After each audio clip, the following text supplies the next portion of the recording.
Bangladesh cricket board বিসিবির আসন্ন নির্বাচন ঘিরে মিরপুর ন্যাশনাল স্টেডিয়ামে বুধবার এক বড় অঘটন দেখা গেল। জাতীয় দলের সাবেক অধিনায়ক তামিম ইকবাল নিজের মনোনয়নপত্র প্রত্যাহার করে নিয়েছেন। শুধু তিনি নয়, তার সঙ্গে আরও 15 জন প্রার্থীও প্রার্থিতা থেকে সরে দাঁড়িয়েছেন। এই ঘটনার মধ্য দিয়ে বিসিবি নির্বাচনকে ঘিরে তৈরি হওয়া বিতর্ক আরও জোরালো আকার ধারণ করেছে। মনোনয়ন প্রত্যাহারের পর গণমাধ্যমে ক্ষোভ প্রকাশ করেন তামিম ইকবাল। তিনি জানান, শেষ হওয়া আরও 14-15 জন মনোনয়ন প্রত্যাহার করেছে এবং এর কারণ খুবই স্পষ্ট। এ নিয়ে বিস্তারিত বলার কিছুই নেই। আমি শুরু থেকে একটা কথা বলে আসছি যে ইলেকশনটা কোন দিকে যাচ্ছে বা কিভাবে হচ্ছে এই জিনিস নিয়ে আপনারা সবাই এখন ক্লিয়ার। যখন যেমন মনে হচ্ছে, যখন যা মনে হচ্ছে তখন তা করা হচ্ছে।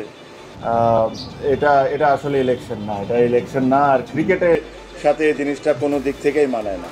তিনি মনে করেন মনোনয়ন প্রত্যাহারকারীদের অধিকাংশই নিজেদের অবস্থান থেকে প্রভাবশালী ছিলেন এবং তাদের শক্তিশালী ভোট ব্যাংকও ছিল।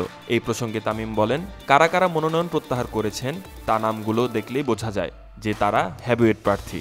এটা হলো আমাদের একটা ওয়ে অফ প্রোটেস্ট, যে এখান থেকে এসে যে এই নোংরামির পার্ট আমরা থাকতে পারবো না।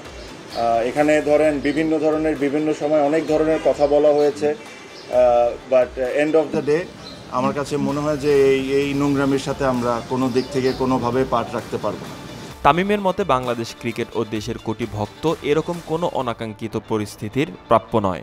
তিনি বলেন যে বিভিন্ন সময়ে অনেক আলোচনা হয়েছে, তবে শেষ পর্যন্ত তাদের মনে হয়েছে কোনোভাবেই এই নোংরামির সঙ্গে থাকা সম্ভব নয়। বাংলাদেশ ক্রিকেট এমন কিছুর জন্য প্রাপ্য নয় এবং দেশের ক্রিকেট প্রেমীরাও এটা আশা করে না। এই ইলেকশন বাংলাদেশ ক্রিকেট বোর্ডের জন্য একটা কালো দাগ হয়ে গেল। আর এই ইলেকশনের পার্টের সাথে যারা আছে এটা আই এম শিওর তারাও বুঝতে পারেন যে ইলেকশনটা কোনো দিক থেকেই এটা একটা ইলেকশন ছিল না। তবে এরও কিছুদিন আগে থেকে ক্রিকেট পাড়ায় গুঞ্জন উঠেছিল সরাসরি হস্তক্ষেপের প্রতিবাদে অন্তত 10-12টি ক্লাবের প্রার্থীরা নির্বাচনের দৌড় থেকে সরে দাঁড়াবেন। এরই মধ্যে হাইকোর্টও বিতর্কিত 15টি ক্লাবের ভোটার তালিকায় অন্তর্ভুক্ত স্থগিত করেছে। ফারুক আহমেদের করা এক রিটের প্রাথমিক শুনানির ভিত্তিতে বিচারপতি খিজির আহমেদ চৌধুরী ও বিচারপতি সৈয়দ হাসান জুবায়েরের বেঞ্চ এই আদেশ দেন।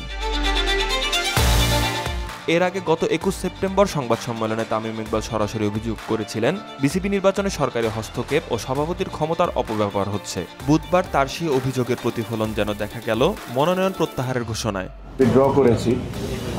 বাংলাদেশ ক্রিকেট বোর্ডের নির্বাচনকে ঘিরে এই নাটকীয়তা শুধু দেশের ক্রিকেট নয়, আন্তর্জাতিক অঙ্গনেও নতুন করে আলোচনার জন্ম দিতে যাচ্ছে।